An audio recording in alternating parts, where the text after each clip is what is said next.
we're on the hour. The hour, of course, is differing wherever you might be situated. Here in South Africa, it's 2 o'clock. I'm Christi van der Westhuizen. I'm with the Centre for the Advancement of Non-Racialism and Democracy at Nelson Mandela University in Gqeberha in South Africa. And I'd like to welcome you to our second international launch event for the Routledge International Handbook of Critical Studies in Whiteness. We had a wonderful event last night with which we opened this series of launch events, a very vibrant discussion, and I'm really looking forward to a similar engagement today. We are very lucky, my co-editor and I, Shona Hunter, to have with us three authors for this session, Tobias, Hübinette, Yasuko Takezawa, and Mandisi Majavu. They are joining us from Sweden, Japan, and South Africa. So before we kick off, a few housekeeping rules. Please do keep your camera and microphone off when asking a question. We will, until you decide to ask a question, and we do hope you will, we're going to invite you to do so in the chat section from the start, where you can post questions and comments. And if you want to ask a question live during the Q&A session, you can use the function at the bottom of the panel, of the screen, the raise hand function. So you can just use that and we will take a live question. And then, of course, we just want to invite people to remember the power dynamics in the space. We are talking primarily or specifically actually about unequal power relations when we're talking about whiteness. So that's something that we're sensitive to in our scholarship and also in our engagement with one another in terms of various power dynamics, not just around race, but other power dynamics as well. So do keep that in mind. And let me just invite my co-editor, Dr. Shona Hunter, to say a few words about the industrial action currently taking place in Britain. Hello, so it's lovely to see everybody and be kind of in the Zoom room with you. Yeah, but I just wanted to acknowledge really the issue of this industrial action that we've got going on in the English context at the moment across 68 universities in the country. The action relates to pay inequalities, pensions, working conditions, precarity and casualisation, the whole kind of bag really in the academic context. My own institution isn't actually taking part in that action, but many of the authors involved in the handbook, obviously, well, not obviously, but are part of that action, and I am a union member, so I wanted to kind of highlight the action that's going on and just recognise that really. So that's it for that kind of housekeeping aspect of that. I'm going to hand back over to Christi now. I'll be chairing the discussion, but I'll hand back over to Christi and you can introduce Mandisi, Christi. So yes, thank you, Shona. So the handbook, you will notice, consists of 6 sections. Of course, these sections can't be compartmentalized. They do speak to one another. I think they're in quite vibrant interaction with one another. And having a panel like this that actually combines 2 of our sections in the form of our chapter authors also allows us to engage with these themes across one another and so on. So the chapter in which Dr. Majavu has his section is called Conspiracies, Ideologies Reinforcing Whiteness. And just to give you a quick sense about this particular section that we have in the book, we're basically looking at what we call kindred ideologies that have correspondingly oppressive aims that in a sense work with whiteness to re-entrench whiteness. So in a sense, what you're talking about is ideologies as political frames to produce systematized outcomes of differential identity-based access to resources. So as we know, ideologies are vying for subjects with one another. They're in a competitive quest to interpolate us and draw us in. And whiteness we regard as one of those resources that ideologies actually draw on to draw people to gain traction and to attract adherence. In the section, we do look at these conjunctions between whiteness and these various ideologies, so that we can also understand the durability of racism and white supremacism as ideologies within themselves. And we look at nationalism, we look at neo-fascism, we look at liberalism, socialism, and Zionism. And I'm very glad that we have Dr. Majavu joining us today to specifically speak to his chapter, which is on the question of liberalism and socialism. And he basically does a historical analysis in which and makes the argument that there's a historical imbrication of socialism and liberalism with a racial paternalism that normalizes the positioning of white people as saviors of Black people while leaving whiteness undisturbed. So I'll leave it at that. I'm looking forward to Dr. Majavu's input as well as those of our other panelists. And I'll hand over to Shona to do an introduction on colonialities, and then we will hear from our authors.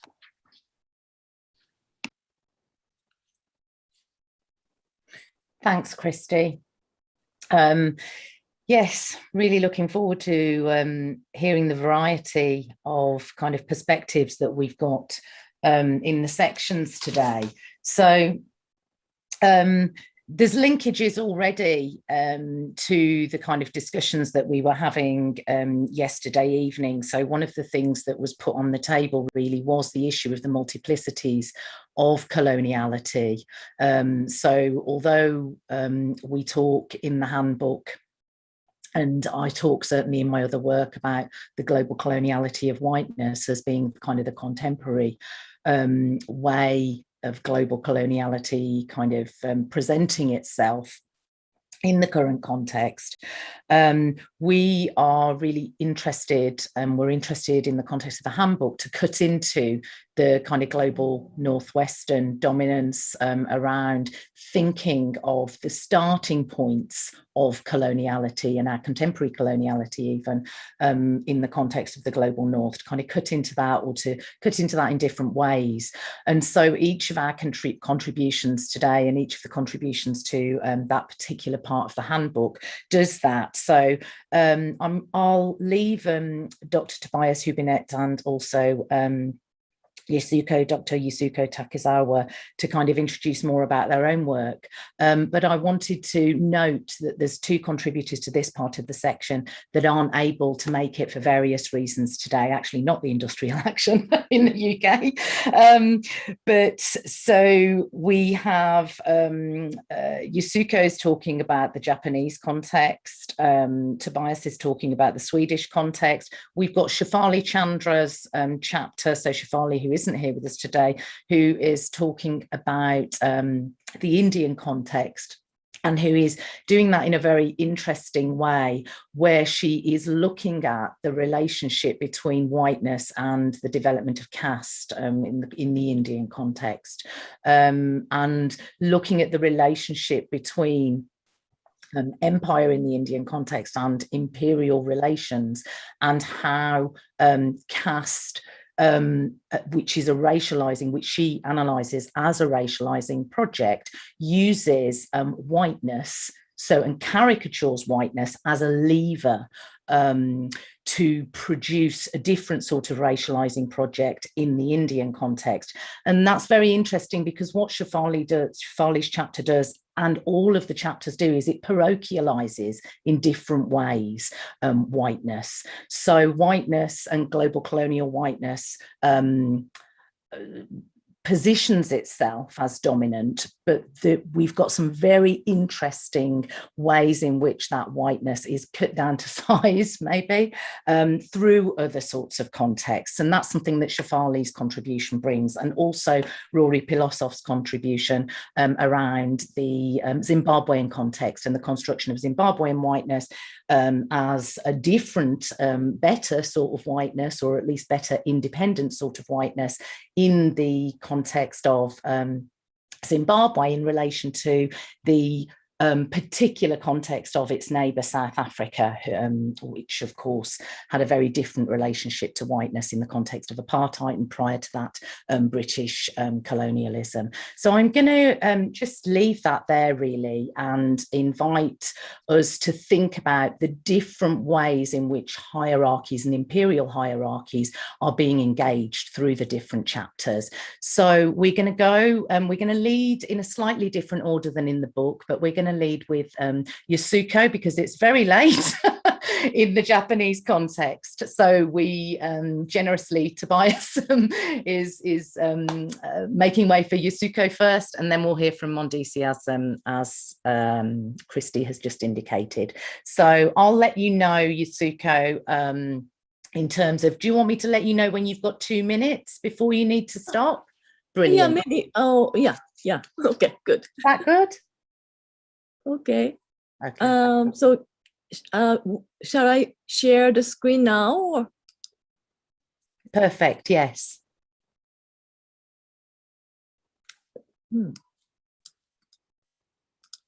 Sorry. Am I a co-host now? I think you should be. Is, Christi, can you see tech-wise if Yasuko is still a co-host? Yes, she is. She is a co-host, yes. Just Yasuko, so okay. you, Okay.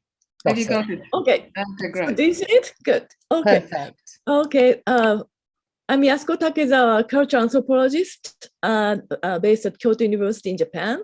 And first, I'd like to thank Christi and Shona for including me in this book project, because oftentimes, even if the books or conferences that claim global study of race, Asia gets often neglected. So this is, I really appreciate, and I hope I can contribute, or I did made a small contribution to widen the understanding of race.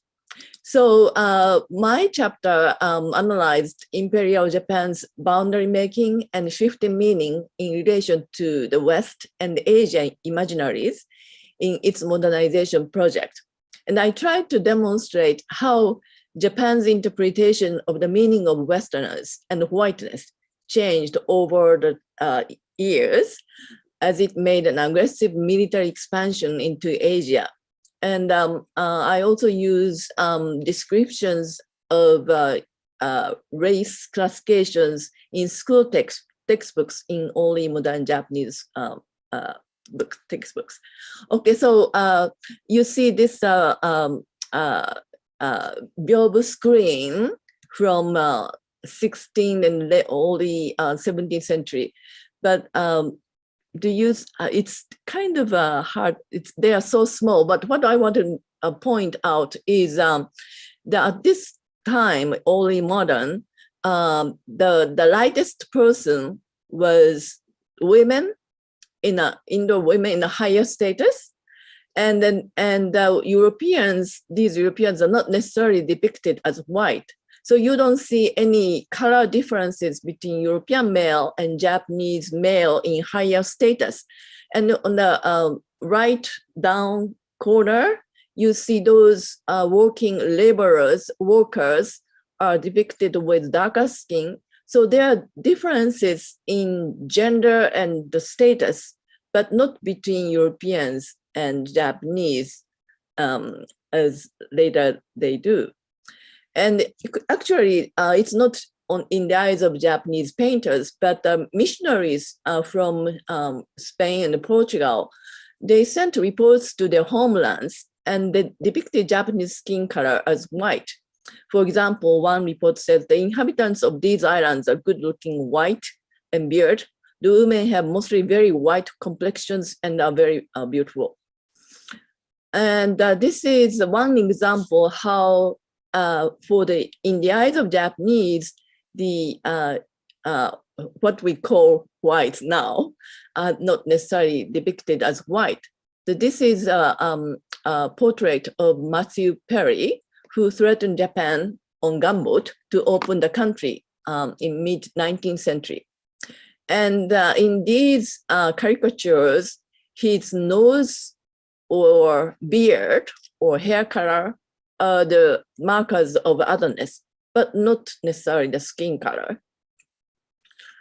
Now, the second highlight of my chapter is a reception of Western race theory.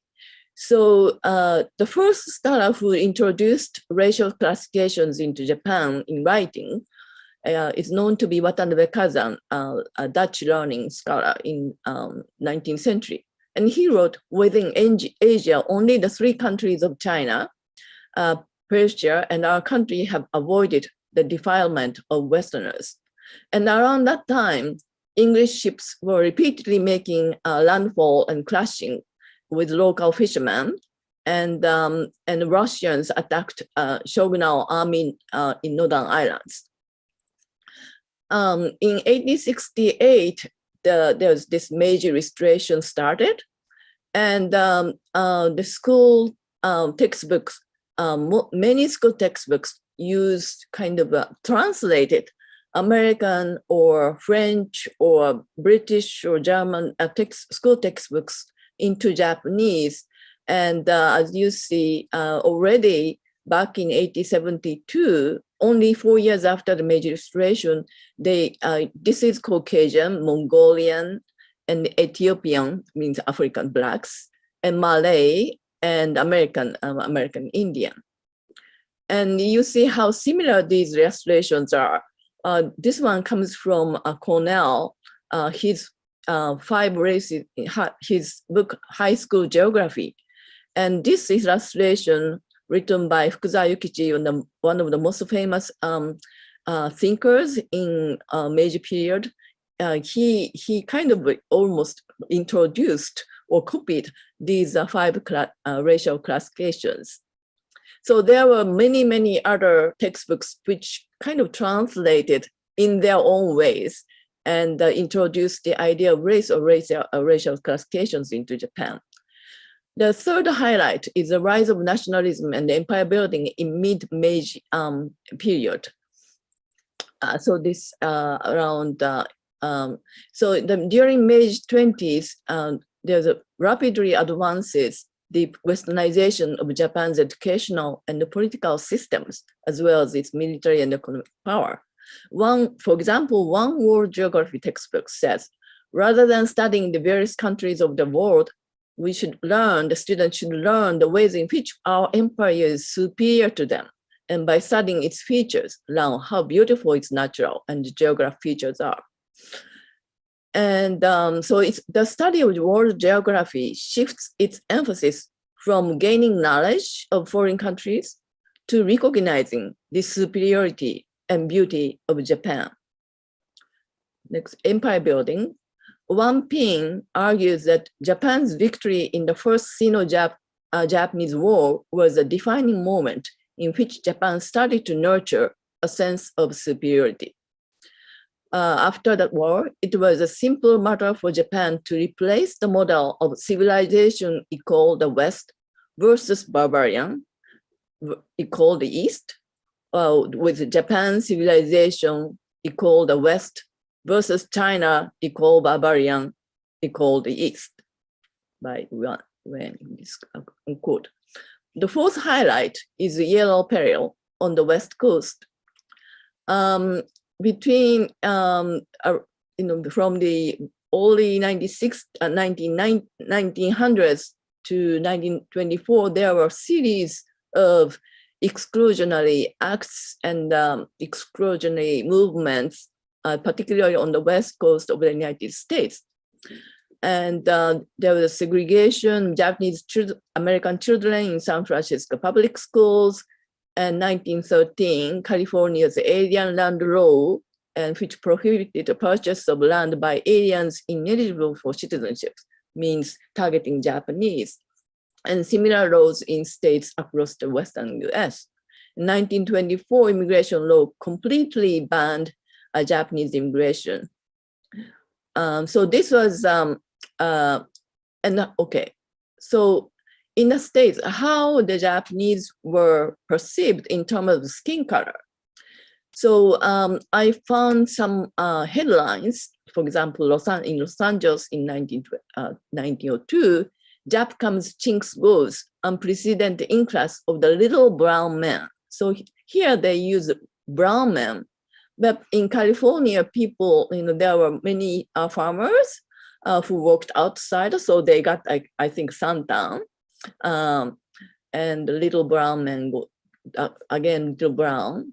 But Japanese in 1910 census list over 400 Japanese as naturalized. So if you know the naturalization requisite, it has to be free white person. So it means they consider Japanese as free white persons. And Japanese as non-white, in a court case, Takao Ozawa versus United States, 1922, Ozawa could not get the citizenship because he was told Japanese are Mongolian race, not Caucasian and not white, even though he had a very white skin, perfect English, graduate from Berkeley and so forth. The fifth highlight, okay, I think I can manage. The fifth highlight is a Greater East Asia Prosperity Sphere and the reformulation of racial hierarchy. So through the series of what Japan considered the humiliations in the early 20th century, particularly in relation to United States, but not just in US, but other so-called Western societies, Japanese were for the first time confronted with the realization that no amount of civilization would procure them whiteness and a place at the same table as the West. Before that, they tried to leave Asia. The slogan was leave Asia and enter Europe, but they realized it would never be achieved. And then Japan pivoted toward the establishment of the Greater East Asia Coast Prosperity Sphere. And during the Asia-Pacific War, there was state-sponsored textbooks, and they emphasized Japan's role as a savior for the neighboring countries of Asia, protecting them from Western infraction, which served to legitimate. But this, in fact, it only legitimized, or Imperial Japan used it as an excuse for invasion and plundering of resources and other forms of violence. Okay, the conclusion is the main point was Imperial Japan constructed Japanese identity through its negotiations, clashes, and self-righteous sense of solidarity and identification in the trilateral relationships between Japan and the West and Asia. So it's not just like a binary, like a black versus white, but it's more like this Japan, the West, and the Asia in this trilateral relationships that they constructed their identity. And while the racial hierarchies constructed in West and the geopolitical dynamics of Asia have formed a nesting structure, the interpretation and realization of whiteness has fluctuated in the space between illusion and reality. Okay, I will close it here. Thank you very much. Thanks. That's such an impressive overview of what's a very, very expansive chapter. I really enjoyed that. So I think what we'll do is we'll pass straight on though to Tobias so that we can kind of get the energies moving and bring in Mandisi, of course. So Tobias, I don't know if the screen share, have you stopped sharing your screen now? Yes. Yeah, I did. I stopped it. Yeah. Lovely. So we're going to see some images from Tobias as well. I'm going to sign off then, Tobias. I'll let you know when you've got 2 minutes, same as Yasuko. Will that work for you, Tobias? Yeah, sure. Cool. And I hope the image, you can see the image now, right? Yeah. Yeah, and also when I do this, you can see it, right? Yeah, good. Yeah. Okay, so I'll start, and as I'm not an English speaker, I have written down a kind of a presentation, and it's pretty short, but it will more or less cover my chapter or my contribution to the book. So I begin now.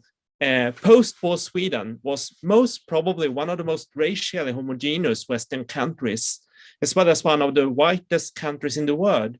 After decades of a racially motivated anti-immigration policy, which had one principal purpose: to protect and preserve the perceived racial purity and racial superiority of the Swedes from race mixing. The background to this was that since the time of so-called scientific racial thinking, the Swedes have been considered to be both the racially purest and the whitest of all white nations on earth. Demographically speaking, the proportion of non-white inhabitants in Sweden stood at 0.06% in 1960, at 0.17% in 1970, and only at around 1% as late as in 1980, out of whom a staggering 1/3 were actually adoptees. Throughout the 1960s, a political debate raged concerning if Sweden would start to adopt non-white children from abroad or not. The debate stood between the so-called racial pessimists, represented by the state apparatus, the old establishment, and the elite, who warned against race mixing, and the so-called racial optimists, who eventually won the debate, and who consisted of the incipient 1968 leftist movement. The victorious racial optimists argued that Sweden had a unique anti-racist manifest destiny to solve the racial conflicts in the world by adopting non-white children on a mass scale, and thus appear as the great anti-racist exception and role model for the whole white Western world in terms of successfully forming families across racial boundaries. This idea was intimately linked to the racial optimists' notion of Sweden as the Western country that was said to be the most suitable for receiving non-white children for adoption, as Sweden was said to lack a colonial past, contrary to the other adopting Western nations. In this way, the adoption debate of the 1960s became the foundational movement for the construction of a good whiteness and for the birth of a particular kind of white Swedish anti-racism, which thereafter has come to permeate practically all Swedes. Sweden has since the 1960s almost seen itself as something of the white mother and the white protector and benefactor of the so-called third world or the global south, and in practice of all non-white people on earth, in opposition to all other Western countries, which are instead said to be imperialists, colonialists, and above all, racists. Lately, Sweden's main right-wing populist party, the former Nazi party, the Sweden Democrats, have repeatedly made use of non-white adoptees in its both visual and textual propaganda. For example, the party leader Jimmy Åkesson has appeared together with 2 adoptees from Sri Lanka and South Korea, respectively, in an election campaign film that was screened on primetime television and at the country's movie theaters. Sweden is arguably the only country in the West where it is both possible and necessary for such a party to regularly display adoptees in its propaganda, as the adoptees are playing such a fundamental role to uphold and reproduce the image of good Sweden and of anti-racism as being the principal national ethos of all Swedes. The adoptees have become something of the anti-racist mascots of the Swedish nation, whose presence serves the function of continuously saving and cleansing Sweden from racism, and therefore they can also be exploited to help the former Nazi party to cleanse itself of both its Nazi past and its contemporaneous racism. To be able to decolonize good Sweden, which on a psychic level has invested so heavily in the non-white bodies of the adoptees, it is now high time for Sweden to start to accept that the mass adoptions of children from the post-colonial global south has come with a huge suffering and not the least irreparable price, and both in the countries of origin and for the adoptees themselves.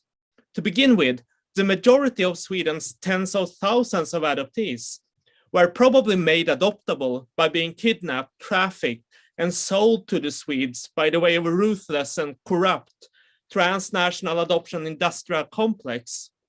In other words, Sweden's glorified modern history of transnational adoption, which is so cherished among the Swedes, has also resulted in numerous first mothers and birth families in Latin America, Africa, and Asia being practically robbed of their children.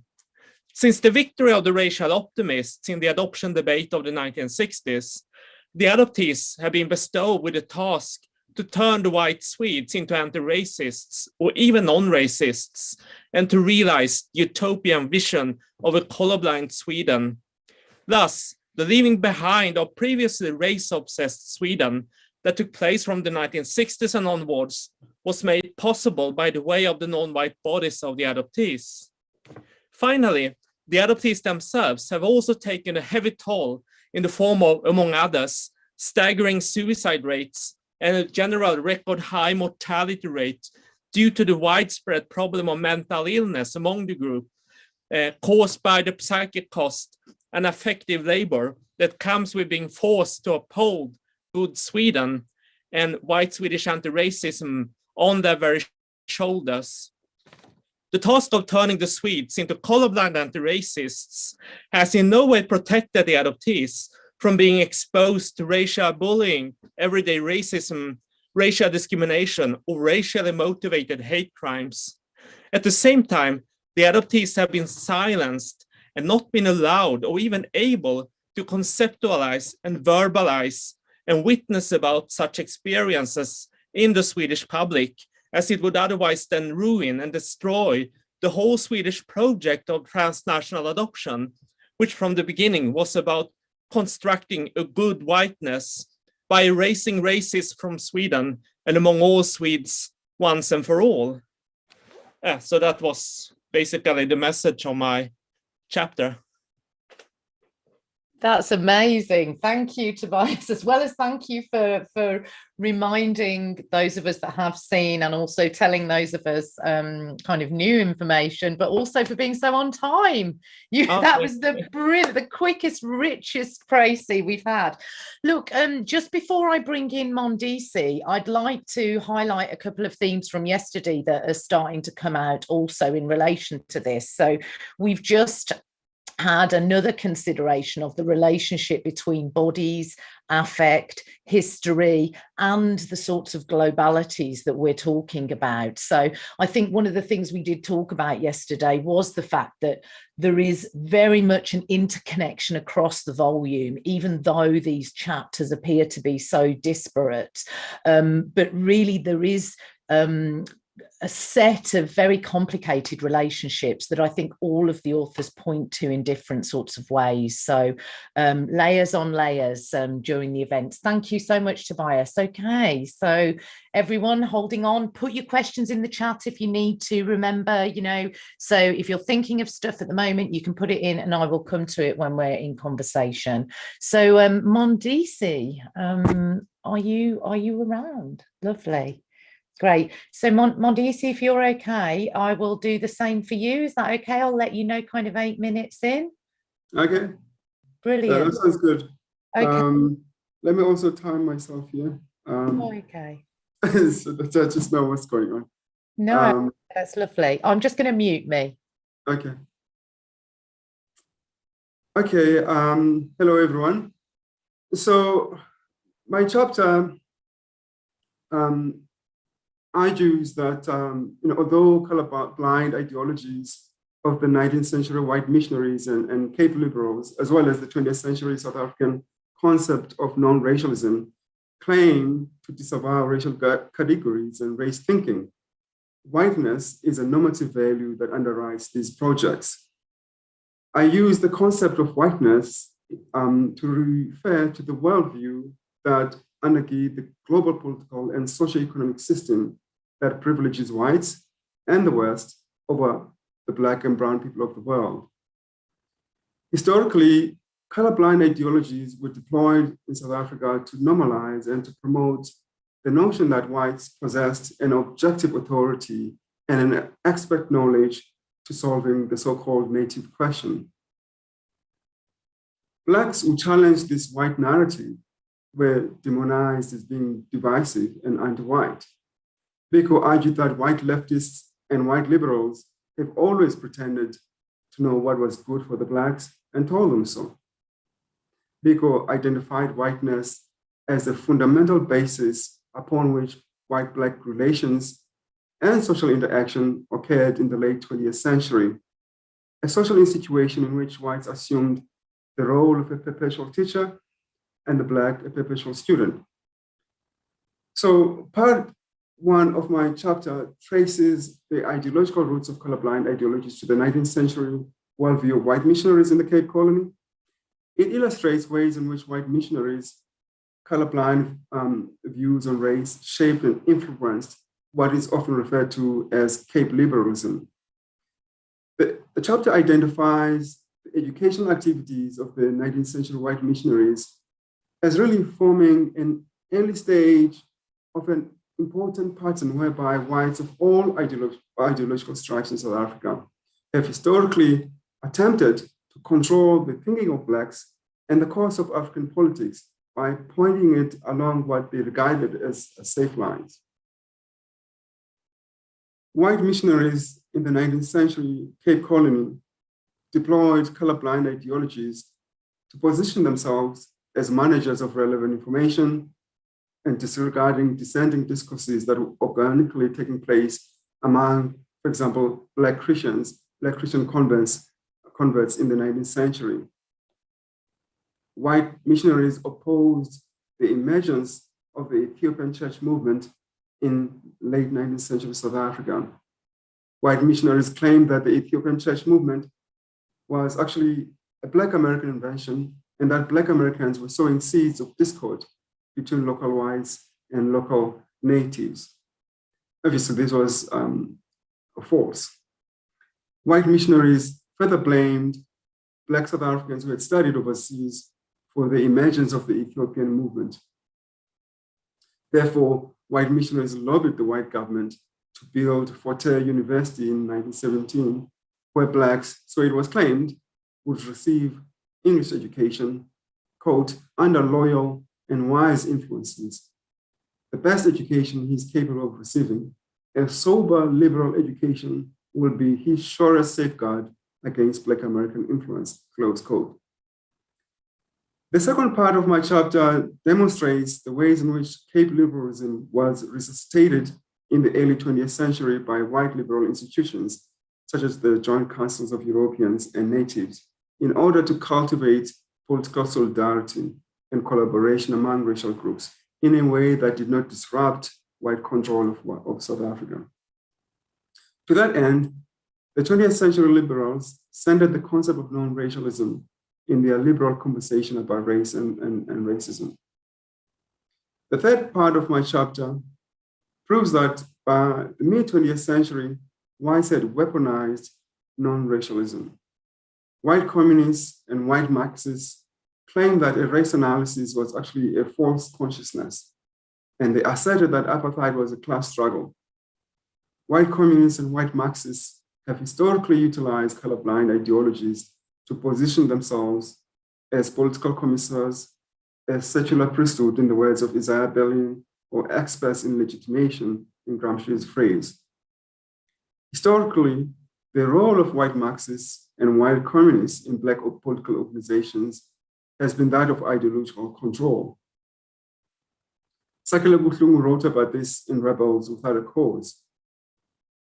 According to David Everett, there were too few, quote, there were too few anti-apartheid whites to make any numeric impact, but they did have a powerful influence on the nature of the struggle, including ideology, as well as the strategies and tactics used, and were visible testament to the non-racialism that all espoused, albeit in different ways and taking different forms, close quote.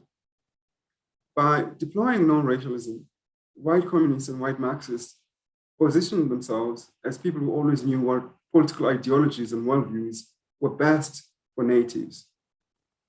Historical evidence shows that this white secular priesthood, or white commissars in Marx's language, imposed ideological control on the anti-apartheid discourse to police and marginalize what is regarded as false consciousness. Through this ideological imposition on our discourse, this white secular priesthood, which claimed absolute intellectual authority in the name of a unique Marxist scientific knowledge of the dialectic, demonized and sidelined race analysis.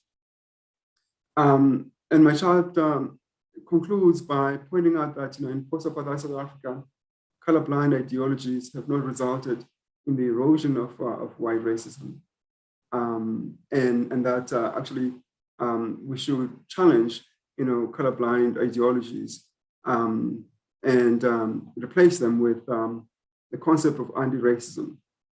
Yeah, so I'll stop there, and take whatever questions that arise. Amazing. Thanks, Mandisi. Again, I'm wondering, everybody's been so organized today. It's been brilliant.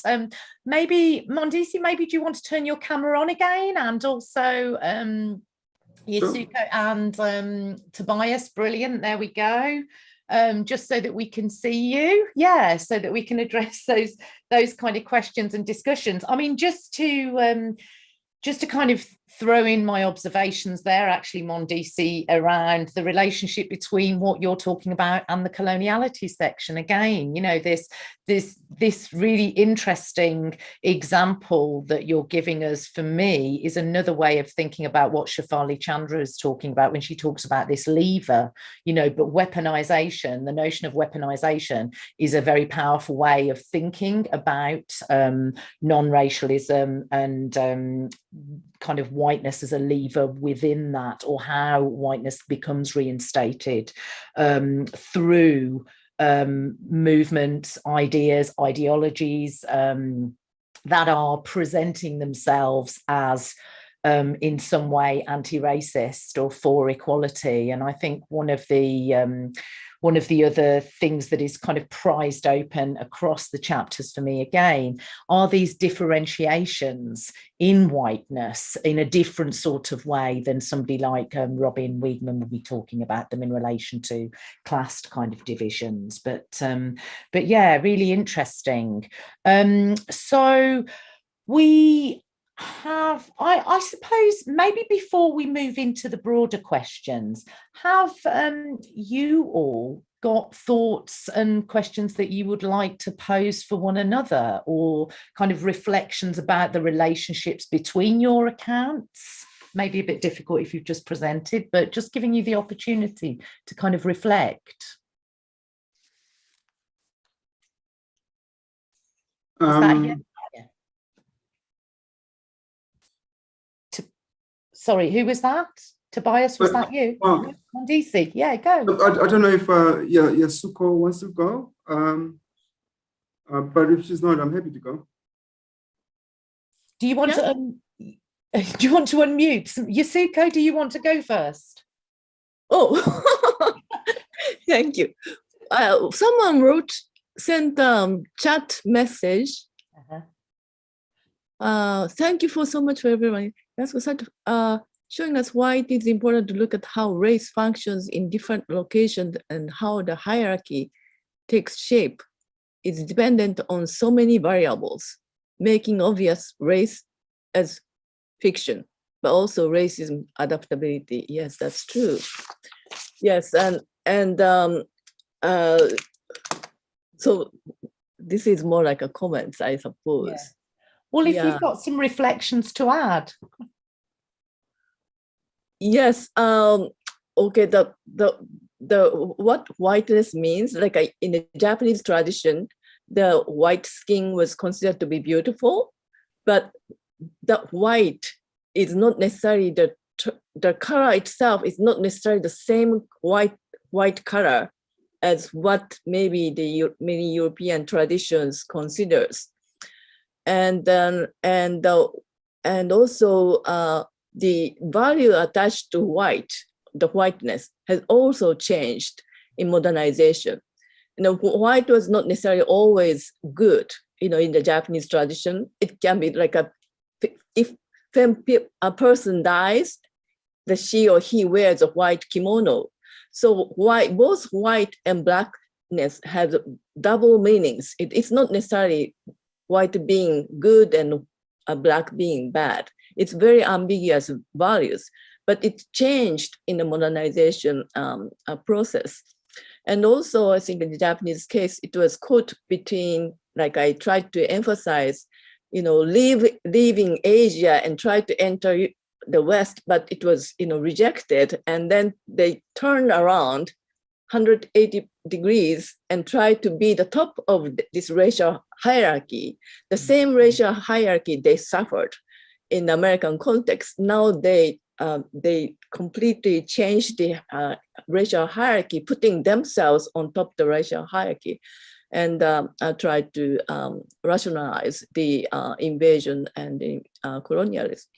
But I have a question to Mandisi about honorary white in South Africa. Do you have any comments on the Japanese were considered to be honorary white?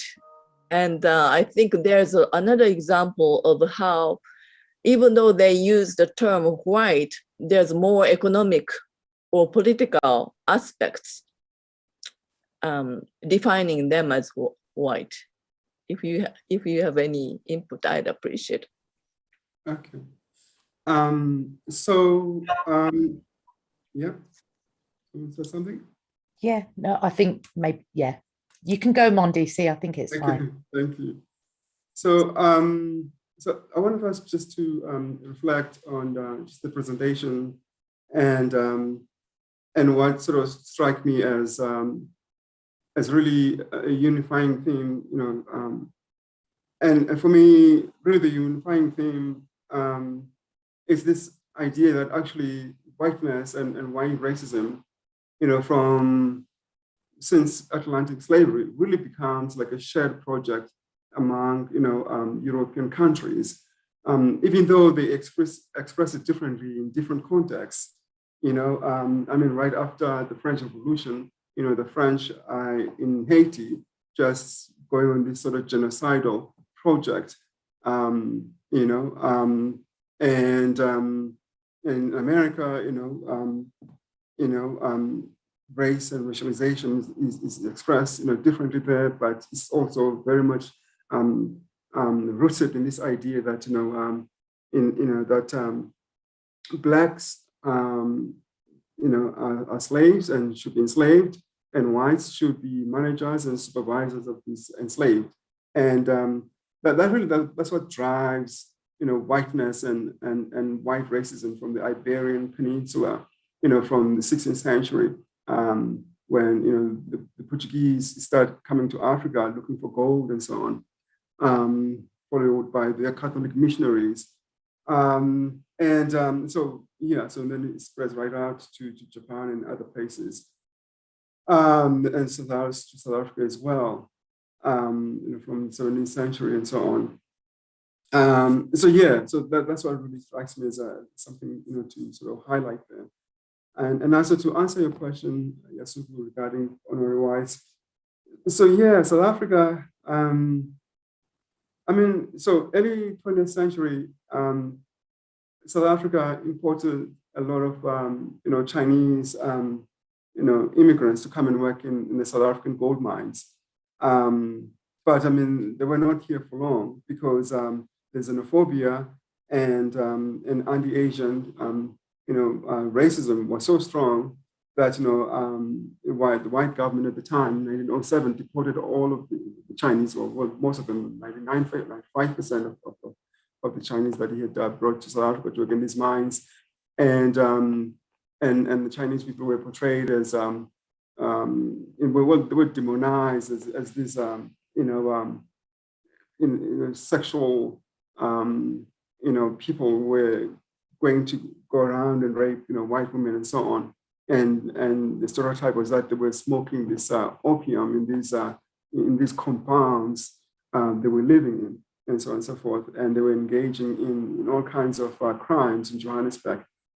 So that's in the historical background, and so the Japanese, when they sort of get given this kind of a honorary kind of status, really happens in the late 20th century, and when apartheid government really needs economic investments from, like, in terms of factories, clothing factories in South Africa and other places, and so has to attract investment from Japan, China, and Taiwan, and so on and so forth.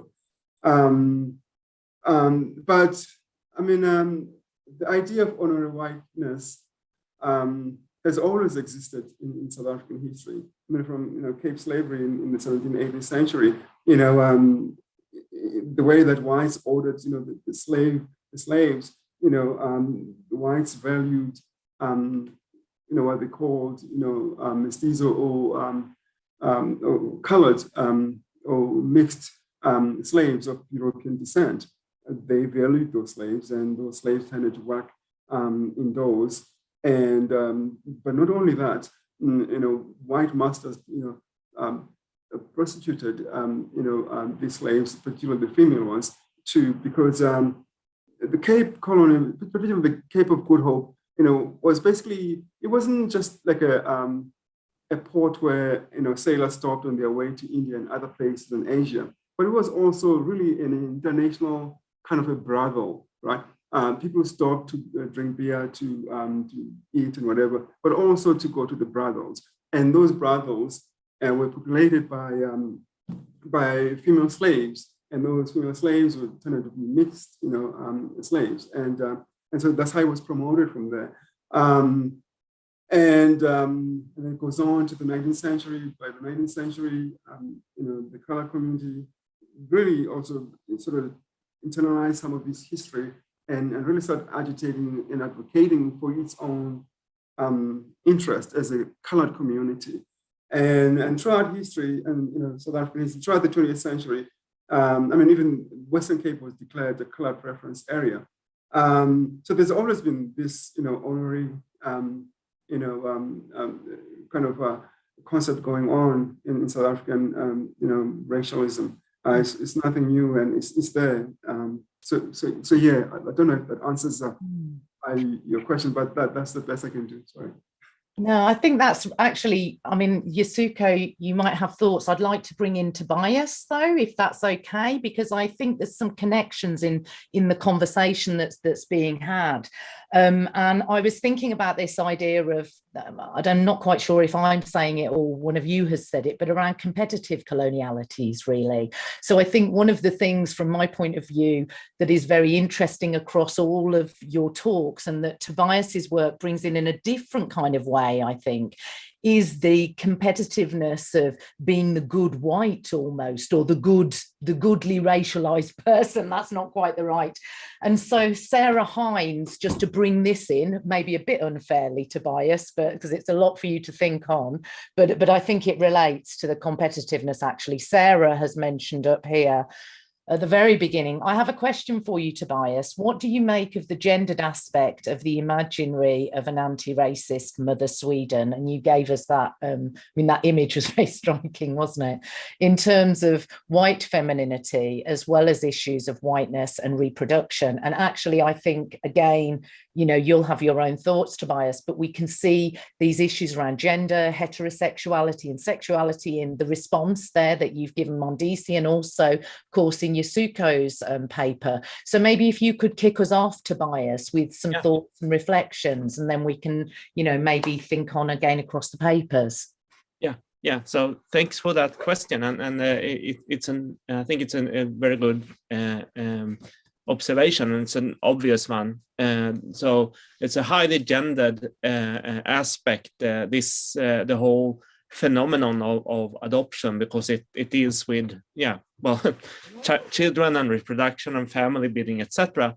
And not only that, the debate that I referred to, and also the selected arguments that I showed you on one slide, someone maybe noticed that all of them were from women, white Swedish women, and it was also the case that the whole adoption movement of Sweden and elsewhere in other Western countries has from the beginning been heavily dominated by white women.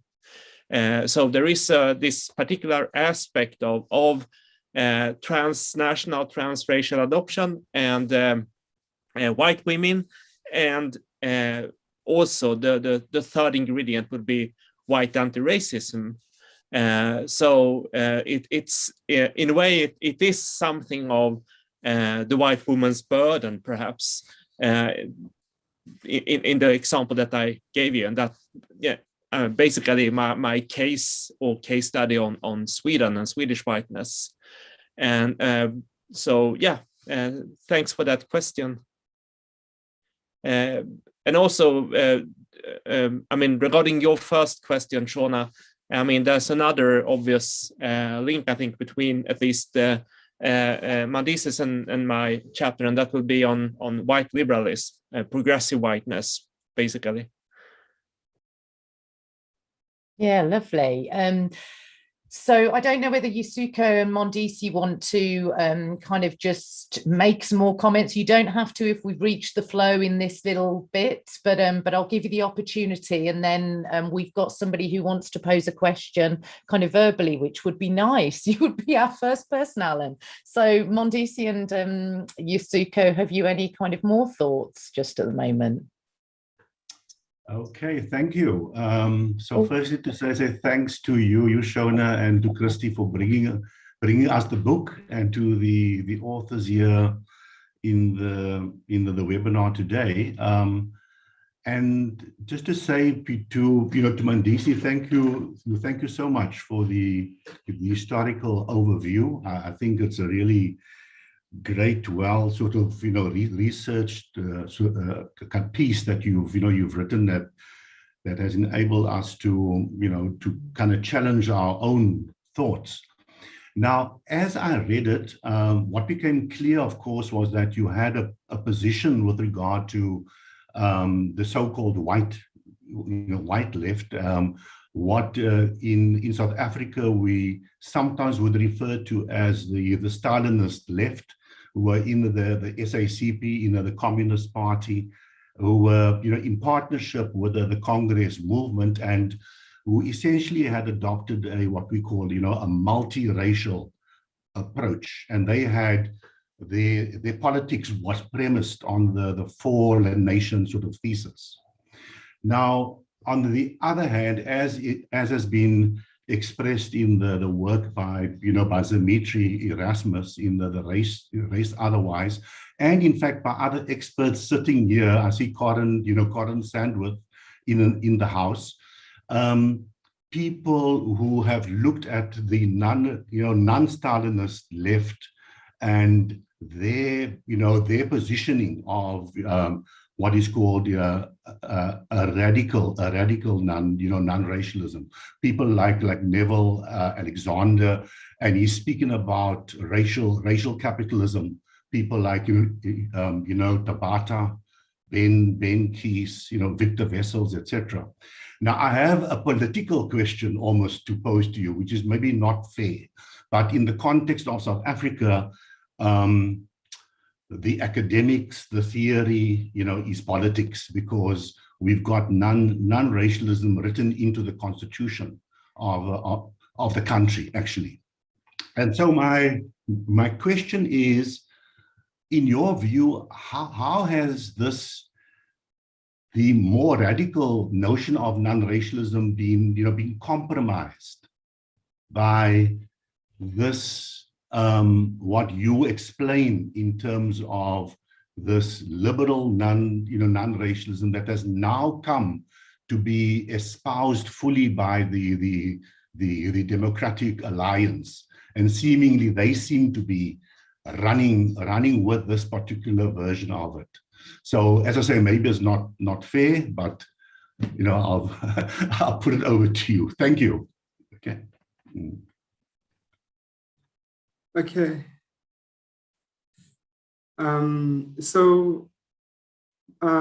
What you call radical non-racialism is really Trotskyism, right? So let's be clear what we're talking about. So, so people like Neville Alexander and the whole what you describe as radical non-racialism, all that tradition from the Cape. Okay, these are Trotskyist, Marxist people who really foreground, class analysis, and really use Marxist concepts, to talk about the South African situation. Okay, so the idea is that, yeah, well, if we use this Marxist kind of a method, dialectic method, then, will bring, this revolution. Okay, whereas if we focus too much on so-called Black nationalism or race analysis, this is taking us away from the real project. So that's the stance that, that's what they were articulating, right? So for me, this is, so for me, the so-called radical non-racialism, it's just, Marxist, and it's just a class analysis. He has nothing to offer us with regards to how we should talk about race, or he has nothing to offer us, to how to understand, racism in South Africa and whiteness in South Africa. None of the works produced by these intellectuals, can really help us, understanding, race, as a valid, legitimate theoretical concept. None. I've looked. It's so I think it's really it's normal to label this tradition. Well, maybe it's not. But even the idea of non-racialism, right? The idea of non-racialism in South Africa really comes and emerges, right? Post-Anglo War, right? And it emerges, because whites are talking amongst each other that, we English, we have to overcome our racialism and love the Afrikaners, and the Boers need to stop hating the English and overcome the racialism and love the English. And so we need to be non-racial, okay? That's the context within which this concept of non-racialism, emerges. It's really a wide discourse. Okay, by the 1913, 1912, the Blacks are also, using that language to talk about, tribalism amongst themselves. That actually the Xhosa need to stop this racialism against, the Zulus and so on and so forth. Okay, and then of course that concept gets hijacked by the, the joint councils from the 1970s, 1920s. Okay, they run with it, right? And then, yeah. So there are a lot of things to disentangle here. Yes, okay. So that's the background. Now, just to your question about if. So what was the question again? You said the DA seems to be, using this concept politically. Do you mean to Alan, Mandisi? Yes. Yes. Can I just repeat the question quickly? And then I'll. Yes. No, the question was that today, seemingly the DA, the Democratic Alliance, has appropriated the term, and so that the question was, is the radical non-racialism completely compromised, in a sense that that people can't see the difference? Yeah. Okay. That was. Okay. So so firstly, regarding the radical tradition. So the radical tradition has never understood, under Black racism, that Blacks were subjected to in this country. They just don't understand that, theoretically and epistemologically. So they have not been compromised. It's just even when the new movement, right, in the 50s, 60s, were really articulating their stance. They didn't even make inroads in Cape Town, in Black townships, right? It became more like just like a colored, a political organization. It couldn't make inroads within the Black community. So, he has never, it's just always been irrelevant, to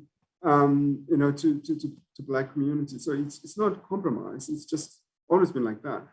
With regards to DA, the DA, I don't think, they're just doing what they've always done, whites. They've always used, this non-racialism or colorblind ideologies, like I was saying, since the 19th century. We even have, historians in South Africa who argue that actually there was no racism or, articulated, coherent racial ideology in South Africa in the 17th and 18th century. So that, that delusion it's just long-standing, right? So so the DA is not doing anything new.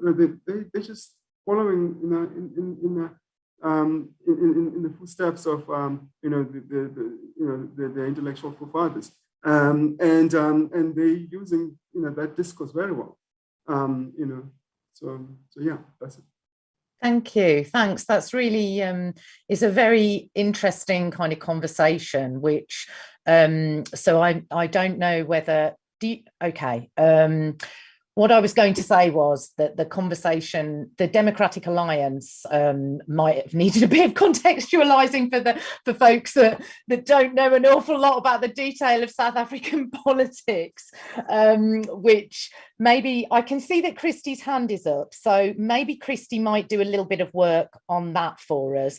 But I would like to just say that let's try and I would like to bring in Yasuko and Tobias in a moment, because I think there are things that we can have in relation to a joint conversation around the politics. Actually, I can see Tobias nodding because I think there are relationships between some of the issues across the chapters. And I think also this issue around coloniality and competitive, or the use of capitals in coloniality and the different forms of capitals that we're all talking about, actually can shed some light potentially on the relationship or the disjunctures between the sets of politics that Alan and Mandisi are kind of illuminating for us. So I'm going to bring you in, Christi. So hopefully you are going to now contextualise the DA a little bit for those of us that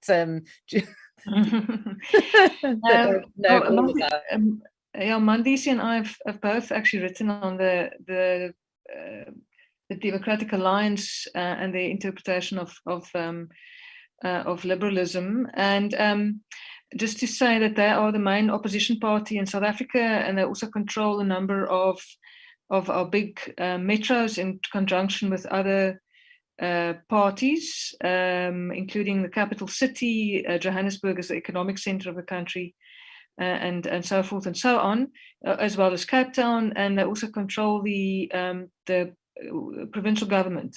So so that's the Democratic Alliance, and they come from a lineage of colonial liberalism, basically, in which they get stuck every day. It's almost like clockwork. They're putting they're sort of opening their mouths to change their feet, kind of thing, around the politics of race in South Africa, because they're drawing on this liberal lineage, which is very much as Mandisi has described it.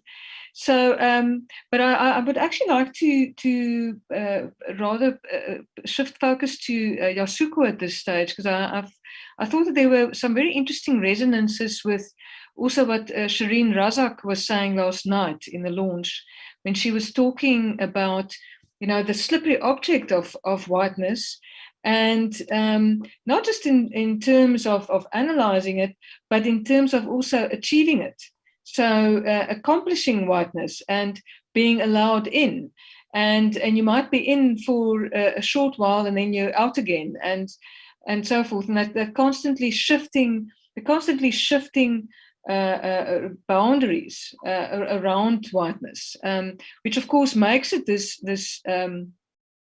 very desirable object in a sense. With it, of course, comes incredible resources and power, and so forth. But it is interesting to me, Yasuko, to reflect on what you were talking about. That also the sense from the Japanese point of view of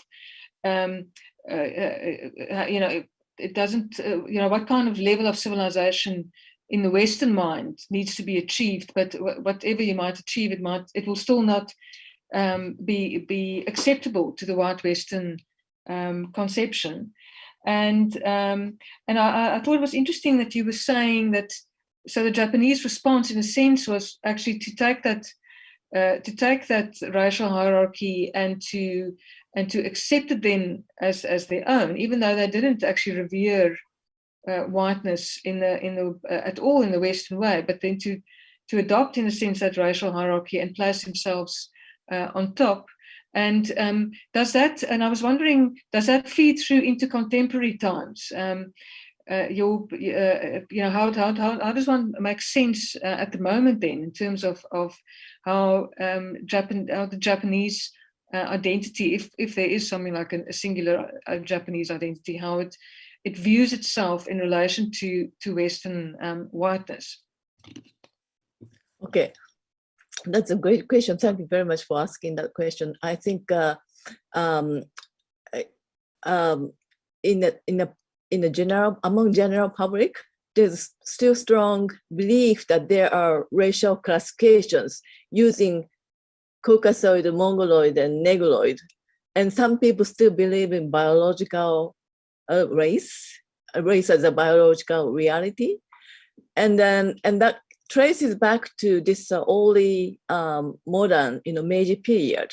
So it's kind of still this racial hierarchy. They are looking at, as if this adoration of whites, people in white skin. There's one on one side.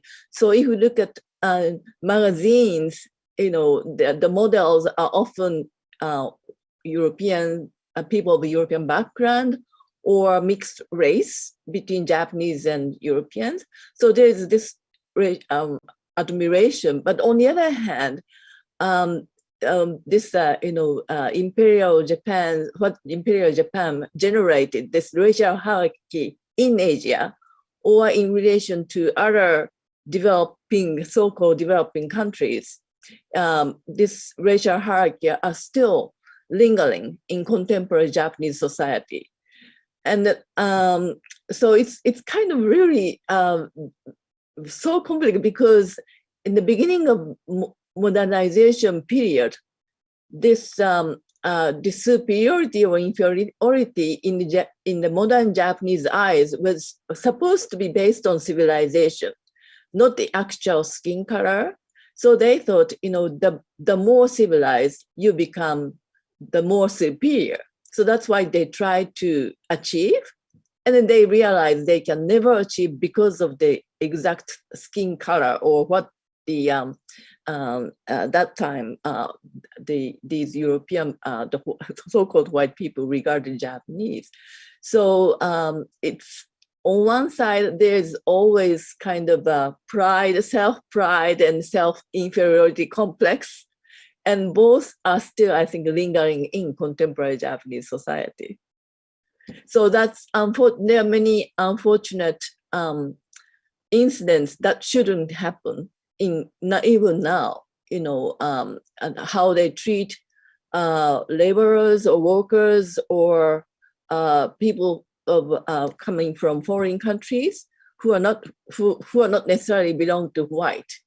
So and the way. For example, the immigration office treat people different depending on whether you're white, whether you came from Europe or North America, whether you have lighter skin or darker skin.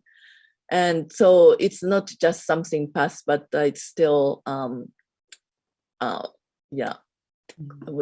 there is this remain. It's not something past we can forget about. It's affecting contemporary society as well. That's really interesting, Yasuko. We had I've just been having a look, and Nicholas isn't here today, but I think it's Nicholas Friedland who was here, who was in the room yesterday, who was asking precisely about the Japanese context and kind of thinking about his experiences. He didn't talk about how he was positioned, so I'm not sure where that was coming from in terms of what his experience. He didn't say whether it was negative or positive, but he was talking about being positioned as racialized differently in different sorts of spaces, and he was particularly interested or bringing up some similar comments to you around the Japanese kind of context. And so I think that's really interesting that we speak to. Do you want to come back in quick? And then I want to ask about the relationships across again. Lovely. Well, one thing I want to add is before the beginning of Meiji period, they believe there are three major, they thought the world consisted of three regions: India, China, and Japan. And they had high respect for India and China. the great civilization. And then it completely changed with when they kind of imported this racial hierarchy from the West. So it was a big turning point. And then, as I said, as nationalism and empire building becomes heightened in mid-Meiji area, they kind of converted to another racial hierarchy. So there are these historical stages that you see how racial hierarchy kept shifting. And then in relation to the Japanese immigrants' experiences on the West Coast, there's another stage. So it's kind of this shifting here and there. Yeah, it's really interesting. And I think, again, I'm glad you brought up that issue explicitly around imperialism again, because I suppose we've got another question for everyone. So I'll draw that in a moment. But I think the relations, the uses of whiteness are what are one of the things that we're exposing here. And that use is related to the relations of kind of capital and resource accumulation. But these things work through one another, at least in the language that I would kind of use. So again, I'm thinking back to that question from Alan earlier, and thinking about the relation between the different spaces. And I don't know, Tobias, before we go to this additional question, whether you or Mandisi have got some thoughts around the relationship between the spaces also. I mean, there's such a global dynamic that you're all engaging with.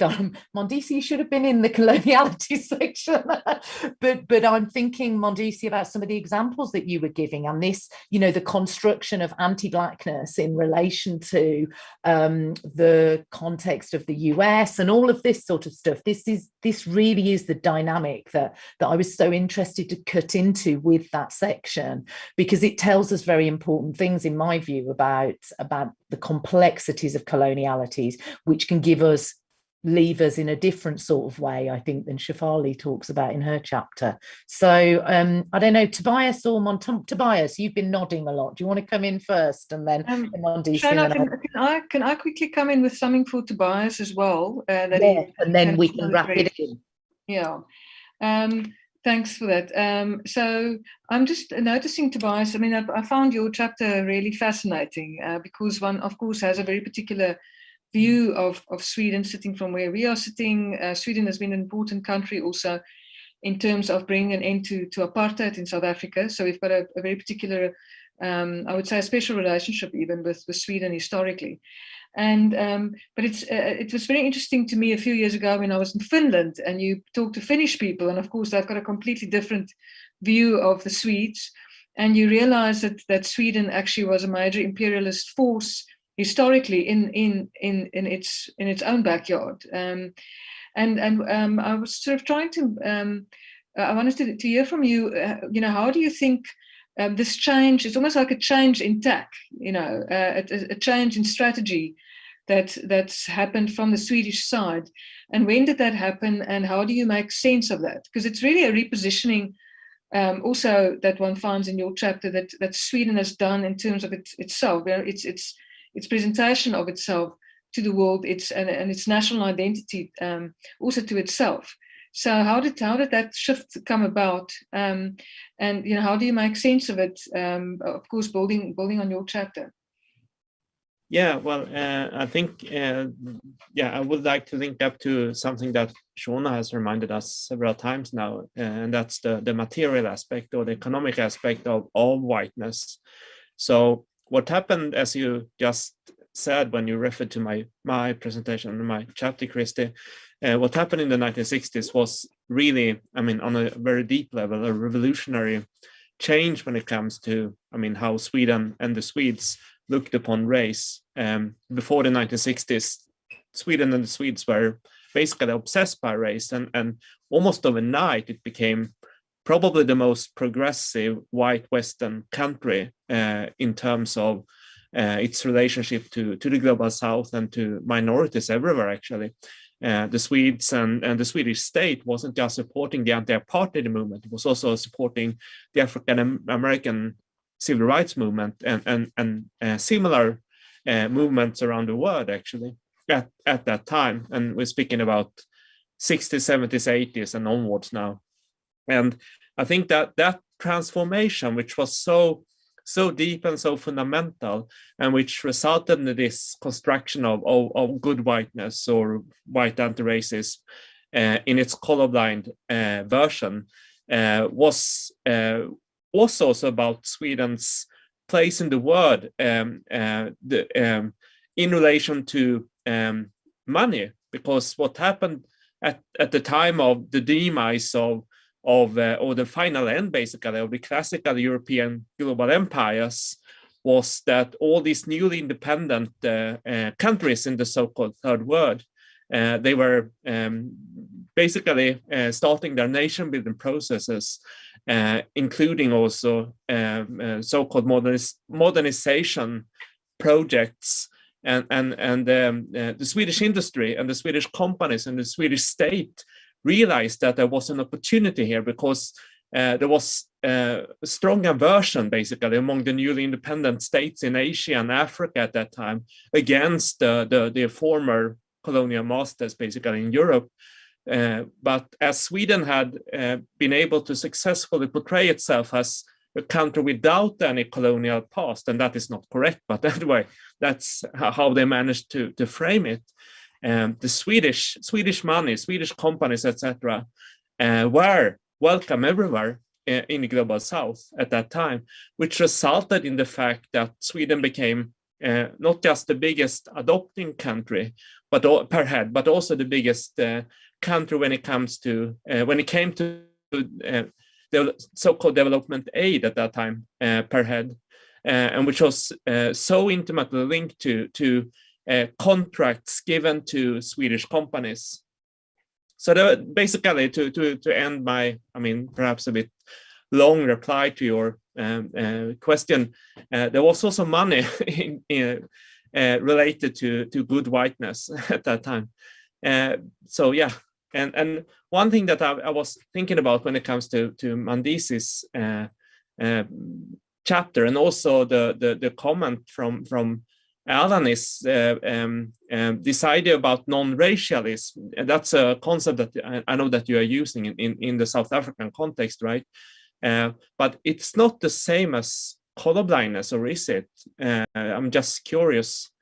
There's a certain kind of white liberalism behind this, right? But it's really not the same as colorblindness, or is it? Yeah. Okay.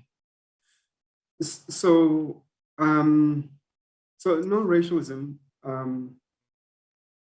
the theoretical, really the theoretical crux of non-racialism is that actually we should overcome the idea of races, the idea of seeing skin color, and that's the same kind of theoretical underpinning that shapes colorblindness. And so these analogous projects, they might be just given different name, but it's the same person actually. They advocating for the same thing. So yes, it is a colorblind ideology, and hence I tend to talk about colorblind ideologies. And obviously, these ideologies, colorblind ideologies, are expressed differently in different contexts. In France, for example, they won't even use skin color when they conducting census or things like that, or in official documents and stuff. That's a way of kind of a colorblind ideology at work there as well, right? So we can't always be looking for the same definition of the same concept in different contexts, right? But yeah, like I said, theoretically, these two concepts mean the same thing.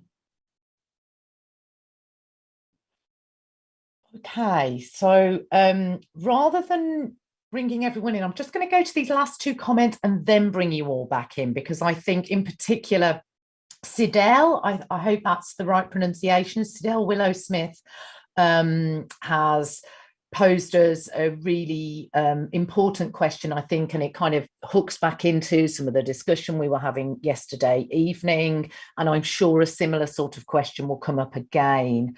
And then I'll just add this in, but we won't continue the conversation just in this dynamic, because I do want to get to Siddle's question. But Alan has popped in here.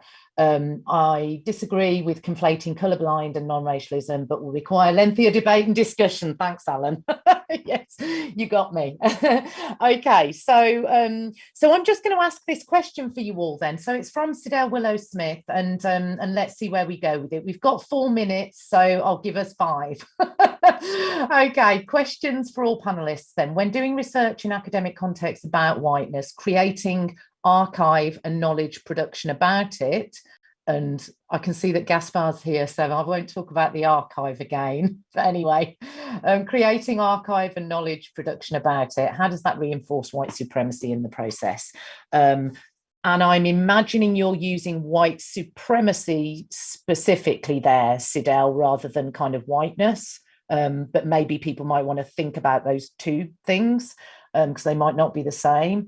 And what does a decolonial practice of studying whiteness look like?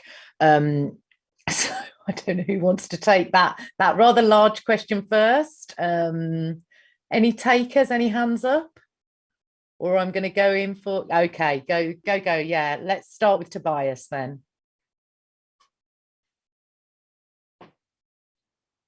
Yeah, very brief, because we're very short on time. So yeah, I just want to remind about, I mean, the foundational ideas of critical whiteness studies, and well, we all know it's the end of the 80s and the beginning of the 1990s, where scholars, especially in the Anglophone world, reflected upon the fact that they had created a new research field, right? That we are all in the footsteps of, in a way, perhaps the 4th wave of whiteness studies at the moment. But at that time, they were actually reflecting on that problem, and it is still, I think, a valid question, which has no, I mean, there's no answer to it. It's just, it's good that you put it out there, and I think it is an ethical question and a political question that everybody who is conducting whiteness studies in some way or another has to reflect on. And with that, I mean, that's basically my comment. So I agree upon the importance of that question. Mandisi or Yasuko, do you want to kind of come in around it? So it's a methodological question with an ethical dimension, a strong ethical and political dimension.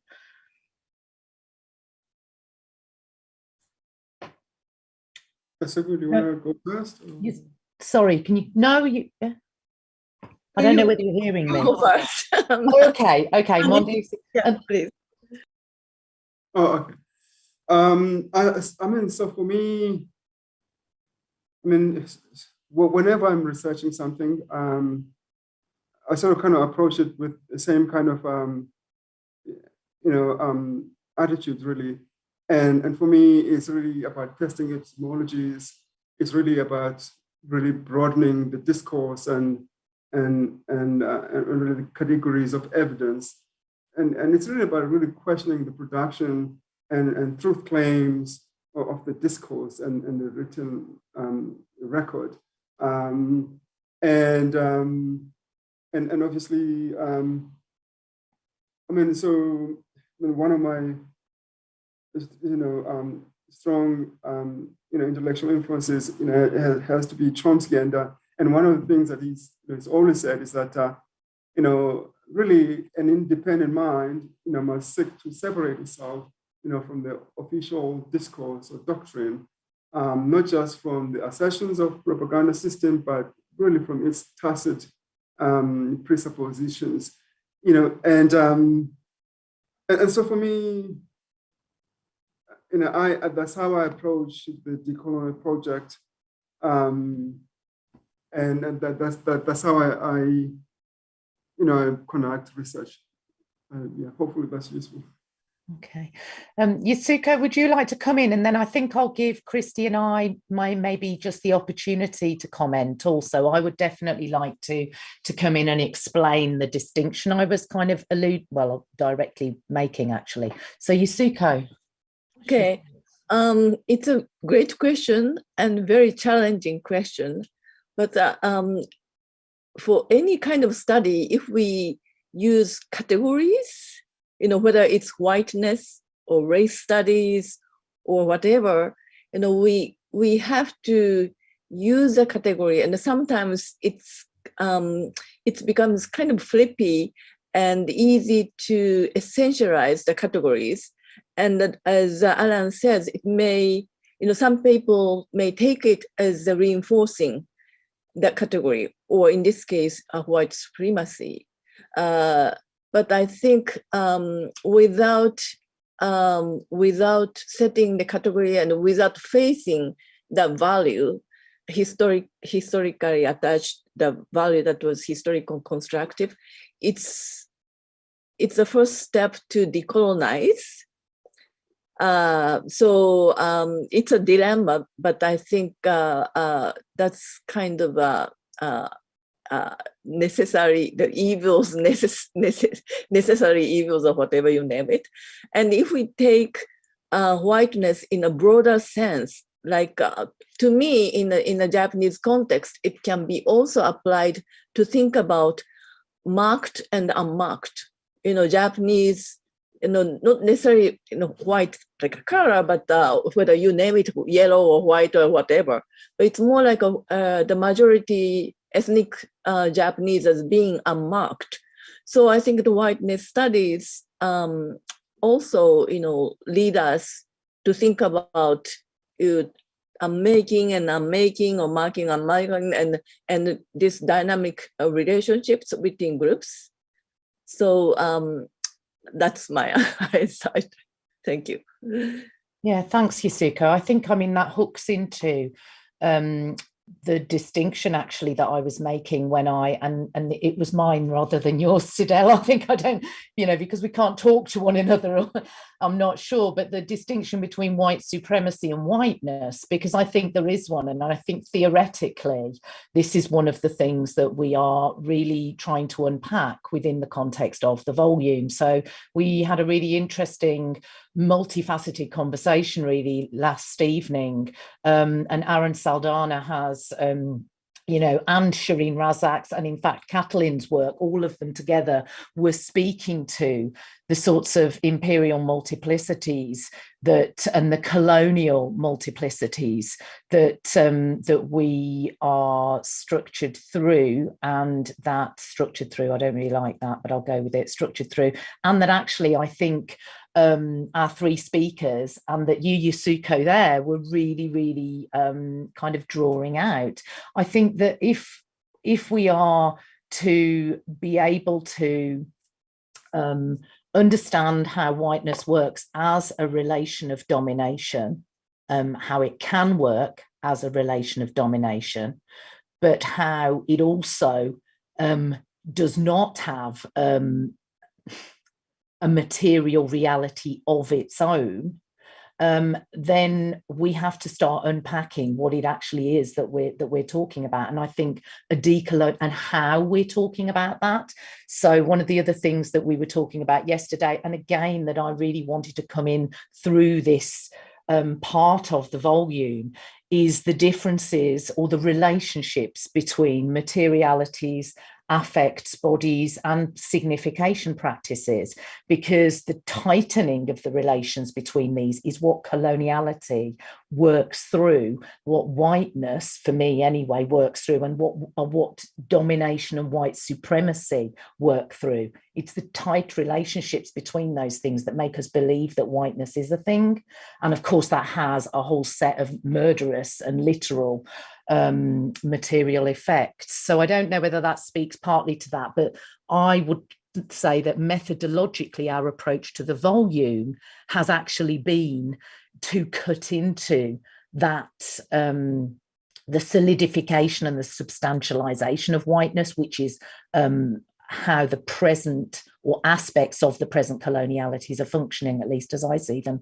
Christi, would you like to just come in on that last point for 2 minutes, and then I will draw us to a close? If you do, you don't have to, but I'm just thinking that that is a broader question about the volume potentially, as well as the sections and the work that other people have brought today. Shona, you said it so beautifully. I don't think I've got anything to add. I mean, it was. I just want to perhaps say from my side, just to thank everybody, thank Tobias and Mandisi and Yasuko. It's been wonderful to listen to you and to engage with you and our audience. And I also just want to say thank you to our team in the background that's been making all of this possible. Glakanipo Mahlangu, Lesego Nkosi, Olutubi Akingbade, and Marco Fabri, who's been handling our streaming services. And then thank you to the director of the Center for the Advancement of Non-Racialism and Democracy, Alan Zinn, also, without whom all of this will not be possible. So thanks. And also hopefully see you then at our next session, which is in an hour and a half. UTC time is 3 o'clock and Central Africa time is 5 o'clock. So see you then when we will be talking on intersectionalities. Too late for you, Yasuko. Maybe 2 a.m. again. Bye-bye. Thank you. Thanks, Christi.